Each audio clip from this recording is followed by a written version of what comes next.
hidden blade was seconds away from Sultan Salahuddin's throat. The assassin was already inside his private chamber. Not captured, not suspected, invited. Beside him stood a young woman begging for justice. Her voice trembled. Her story was heartbreaking, and the Sultan listened. But when he dropped a single coin onto the floor, everything changed. Before I continue, let me ask you something. If you were a ruler surrounded by enemies, would you trust a crying woman and a silent man? Or would you see the trap? Comment your answer right now. And if you value powerful, real Islamic history told with depth, like this video and subscribe to Islamic Conquests. Because what happens next proves why Salahuddin wasn't just a warrior. Before that private meeting ever took place, the signs had already begun to appear. At dawn, riders loyal to the Sultan reached the site of a brutal massacre. The earth still carried the marks of hooves, too many to ignore. Blood had not yet dried. This had happened recently. The riders examined the ground carefully. The tracks showed urgency. A group had fled in haste. Among the prints were the deep impressions of camels, animals that could travel longer without rest than horses. One of the officers muttered quietly, "They are moving toward the coast." No one yet understood how serious this would become, but what happened next changed everything. Before sunrise, the fleeing party pushed forward at high speed. They were desperate. They traveled through the night, guided by urgency rather than caution. They needed the sea. The Sultan's men followed relentlessly. The trail led across uneven terrain, through rising dunes, and finally toward rocky cliffs near the shoreline. There was only one narrow path leading through that region. Anyone attempting escape would have to pass through it. When the riders reached the cliffs, they saw something alarming: a boat, a large one, and men rushing into it. The women were already aboard. The horses had been abandoned. The escape was underway. Without hesitation, archers took position on the rocks. The order was clear: capture if possible. But when the boat began to pull away, arrows flew. The first volley halted movement. The second ensured it. The boat drifted helplessly as waves pushed it back toward the rocks. When the Sultan's riders reached it, there were no survivors. The immediate threat had ended. But the deeper danger had not, because this was not random chaos. It was organized, and it was not over. In Cairo, tension was growing. Salahuddin had already faced internal rebellion from Sudanese military factions. Some had accepted defeat, others had not. Even after restoring order, intelligence reports warned that resentment still existed beneath the surface. Former commanders were silent, but not necessarily loyal. Ali bin Sufyan, the Sultan's trusted intelligence chief, had become increasingly alert. He knew that enemies did not always attack with armies. Sometimes they used whispers, sometimes gold, and sometimes deception. Reports had reached him that spies had infiltrated regions of Egypt. And some had even used women as part of their strategy, trained in language, culture, and behavior. No one at that moment understood how close the threat truly was, but soon it would walk through the gate. At a Cairo inn, in the section reserved for wealthy travelers, a man and a woman took lodging. The woman introduced herself as Muslim. She asked questions, carefully, casually, about the Sultan's residence and routines. She learned what she needed. The man remained mostly silent. To the innkeepers, they appeared respectable, wealthy, important, but behind closed doors, something else was forming. No one can say with certainty what was discussed inside that room, but historical records suggest that after several days, the man changed his appearance. His beard was dyed, his skin darkened to resemble local tones. He dressed plainly, his role shifted. They approached the Sultan's outer guard under a new identity. She claimed her father was mute and deaf. She claimed she had been wronged by a former Sudanese commander named Balian. She said she had been taken against her will, kept in his household, and abandoned after. Now society rejected her. Now she sought justice. Ali bin Sufyan met them first. He asked for details. She answered calmly, emotionally, convincingly. She asked not only for land and shelter, but for protection of her honor. She insisted she must speak directly to the Sultan. Ali bin Sufyan delayed them. Eventually, permission was granted. No one in that outer courtyard realized how dangerous that decision would soon appear. As they entered the private chamber, both glanced briefly toward the exit behind them, as if memorizing it. The Sultan stood alone inside. He invited them to sit. He listened. He walked slowly as she spoke. She asked for land. He agreed. She asked for dignity. He acknowledged her suffering. Then she made a final request. "If no one will marry me," she said softly, "then take me into your household. Let me live under your protection." Her father placed his hands together, silently supporting her plea. The room grew quiet. Salahuddin continued walking. In his hand, he casually flipped a coin, and then he let it fall. The metallic sound echoed against the floor. The silent man turned instinctively. Just for a moment. That moment would soon decide everything. The coin had barely finished rolling when Sultan Salahuddin moved. It was not hesitation. It was certainty. The silent man had reacted. A man who claimed he could not hear had turned at the sound of metal striking stone. That was the first crack in the disguise. But the Sultan had noticed something else long before the coin touched the ground. When they first entered the courtyard, the woman had pretended not to understand the local dialect. Yet inside the chamber, she followed every word without confusion. Her responses were too precise, too timely. And the man beside her, silent, expressionless, had not once behaved like someone truly unaware of his surroundings. His eyes tracked movement. His posture was alert. His stance was not that of a helpless father. Salahuddin did not raise his voice. He did not call for guards. Instead, he moved behind them slowly, as if still considering her request. In one smooth motion, his hand reached to his belt. A dagger flashed. The blade touched the silent man's neck. The chamber froze. The woman's expression changed. Not dramatically, not loudly, but enough. "Drop it," the Sultan said calmly. For a second, she tried to hold her composure. "You misunderstand," she began. "Drop it," he repeated. The silent man hesitated. That hesitation confirmed everything. From inside his robe, he slowly drew out a concealed dagger, nearly identical in size to the Sultan's. It fell to the floor. The trap had been set, but it had failed. What no one outside the chamber yet understood was how close the danger had truly been. Salahuddin stepped back slightly, but kept his weapon ready. "You are not mute," he said evenly, "and you are not what you claim to be." The woman tried once more. She shifted tone, shifting from pleading to confusion. "You accuse us unjustly," she said. "We came for justice." The Sultan's gaze did not waver. "But when you entered my gate," he said, "you did not understand my language. Yet inside this room, you understood every word before it was fully spoken." He paused. "And a deaf man does not turn when a coin strikes the ground." The room was silent again. Outside, guards waited unaware of what was unfolding. The Sultan spoke again, this time sharper. "How many of you are in Cairo?" Neither answered. "How many women were trained?" Still silence. Ali bin Sufyan had warned him. Infiltrators were using women trained in behavior, language, and deception. They were educated in the customs of Muslims, taught how to move, speak, and persuade. This was not random, it was organized. The woman's face finally revealed fear, not theatrical fear, but real. She realized the attempt had failed, and she realized something else. This ruler was not careless. He was observant. Within minutes, guards entered and secured both of them. A third man waiting outside, posing as a servant, was also arrested. Under interrogation, the larger network began to surface. There had been others. Some had already fled. Some had been killed near the coast. The failed boat escape now made sense. The arrows that had ended that group's lives were not random. They had prevented coordination. They had broken part of the chain. But this cell had chosen a different method: assassination, not on a battlefield, but inside a chamber. What happened next would quietly reshape security inside Cairo. But it would also reveal something deeper about Salahuddin himself.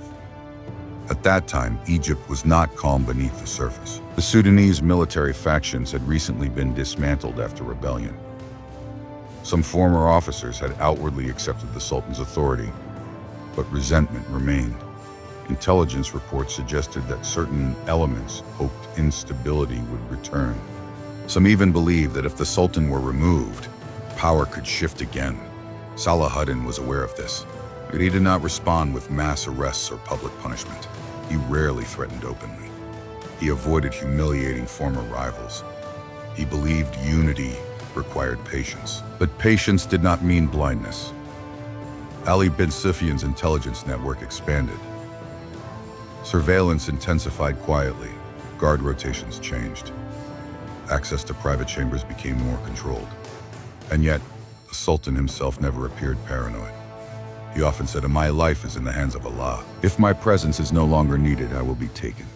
But faith did not prevent caution, and caution had just saved him. The emotional impact of the incident stayed with many in the palace. Some officers argued that harsher measures were needed, that conspirators should be publicly executed to send a message. Salahuddin refused spectacle. He believed strength was not shown through fear alone. Instead, he focused on stabilizing Egypt further, redistributing lands, reorganizing military structure, and preventing factions from regaining influence. Yet the attempted assassination revealed something important. Enemies were not only beyond the borders, they were within it. And sometimes they arrived with tears instead of swords. No one at that moment fully understood how many such threats still lingered, but the Sultan did, and that awareness would shape his next decisions in ways history would later recognize. The blade had been hidden. The deception had been careful. The story had been convincing, but observation defeated it, and the man who dropped a coin had listened more closely than anyone realized. The failed attempt inside the chamber did more than save a life. It exposed how deep the instability still ran beneath the surface of Egypt. Within hours, Ali bin Sufyan began pulling threads. The captured man and woman were separated. The third accomplice, arrested outside near the horses, was questioned separately. Their stories did not align perfectly. Small contradictions began to reveal the larger picture. This was not an isolated act of desperation. It was organized. The woman had been trained. She knew how to speak with emotion, but without excess. She knew how to use shame, honor, and social pressure as tools. She understood the psychology of men in authority. That kind of preparation did not come overnight. And the man, despite pretending to be mute and deaf, had carried himself like someone accustomed to danger. His silence was rehearsed, not natural. But what concerned the intelligence chief most was not just the blade. Reports from Cairo had already mentioned that after the rebellion of the Sudanese troops, some factions were still bitter. A few senior officers had outwardly accepted the Sultan's authority, yet inwardly hoped for change. Some believed that if Salahuddin were removed, the old order could be restored. At the same time, remnants of Crusader influence were still active through spies and intermediaries. The loss of Jerusalem had not yet occurred, but tensions between Muslim lands and Crusader forces were constant. Political maneuvering never stopped. The assassination attempt showed that multiple currents of hostility might be overlapping.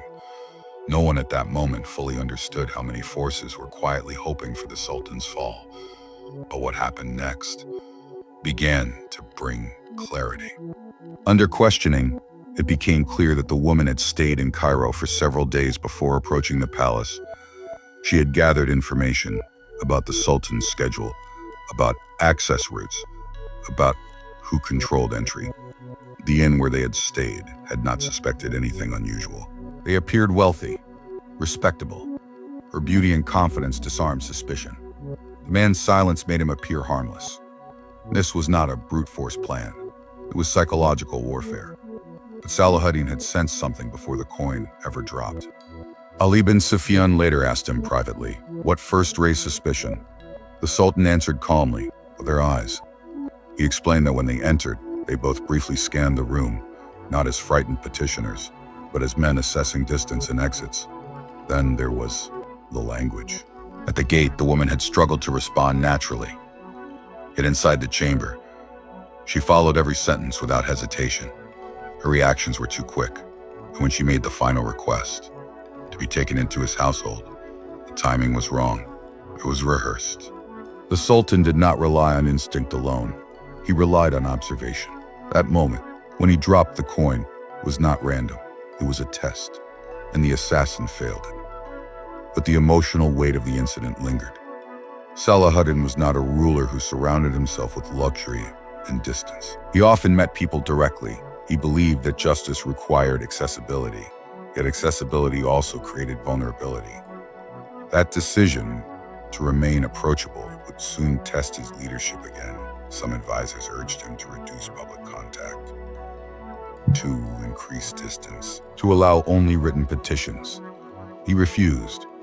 If a ruler hides from his people, he said, he becomes blind. Instead of isolating himself, he strengthened the system around him.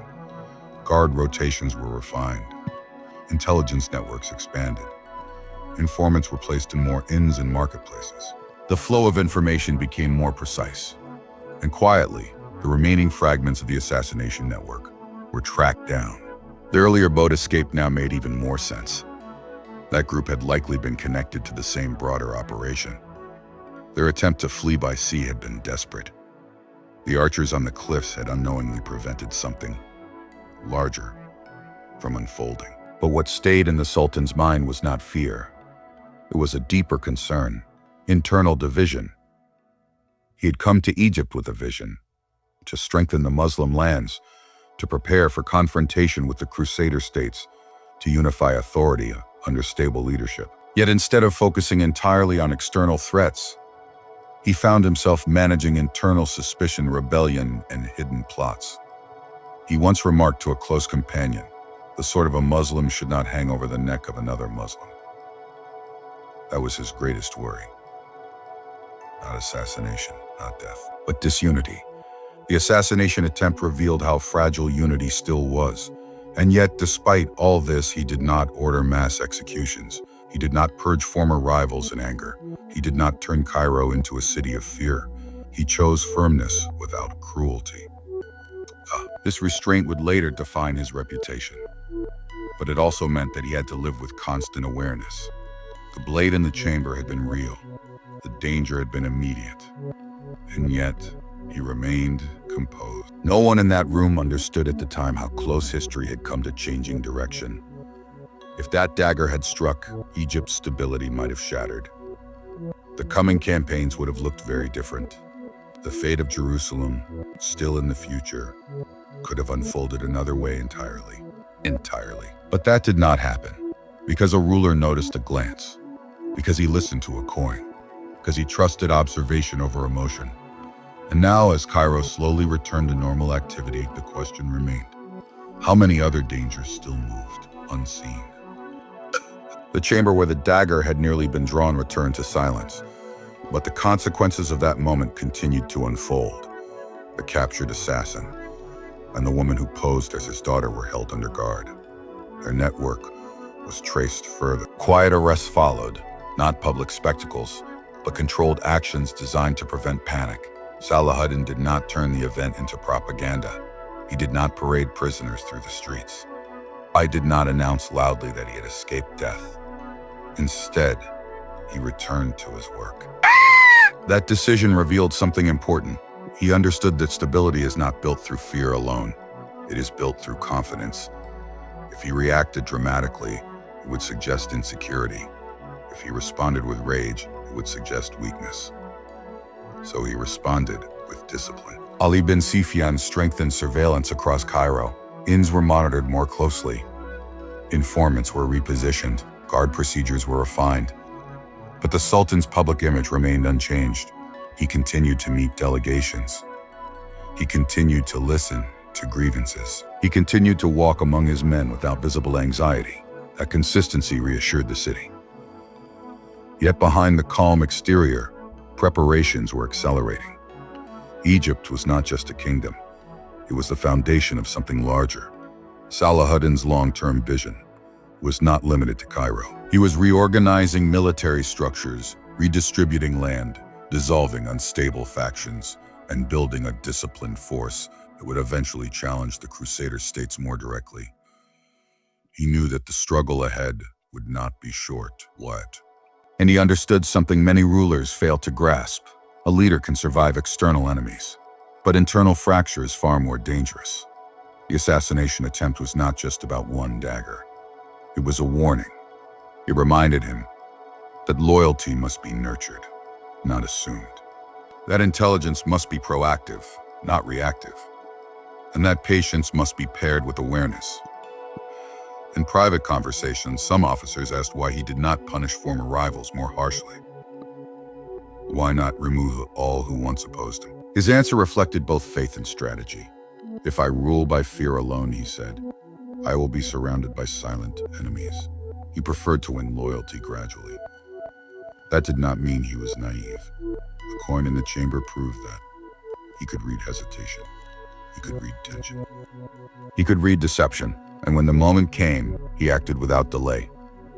That balance, accessibility with vigilance, became one of his defining qualities. Years later, historians would reflect on how many assassination plots great rulers faced. Many succeeded, many failed due to luck. In this case, it was not luck, it was observation. A disguised man had practiced silence. A trained woman had perfected emotion. A blade had been hidden carefully. But the Sultan noticed what others might ignore. A glance toward the exit, a response too quick, a reaction to a falling coin. History often turns on moments that seem small. A coin striking stone, a fraction of a second. A steady hand at the right time. If that dagger had reached its target, the political map of the region might have shifted dramatically. Egypt could have fallen back into factional. The broader Muslim world might have lost a leader at a critical stage. Instead, stability continued. And from that stability would later come campaigns that shaped the course of the Crusades. But those are stories for another time. For now, what remains is this lesson. Leadership is not only about courage in battle, it is about clarity in silence. It is about reading what others miss, and it is about protecting not just one life, but an entire vision. Now, I want to ask you again. If you were in that chamber, would you have noticed the details? Would you have trusted the tears? Or would you have tested them? Write your honest thoughts in the comment. If this story helped you see Islamic history with deeper understanding, take a moment to like this video and share it with someone who values meaningful, respectful storytelling. And if you want more powerful episodes like this, stories of strategy, faith, intelligence, and leadership, subscribe to Islamic Conquests and turn on notifications so you don't miss what comes next. Because history is not only about battles. Sometimes it is about a coin and the ruler who listened. Until the next episode, take care.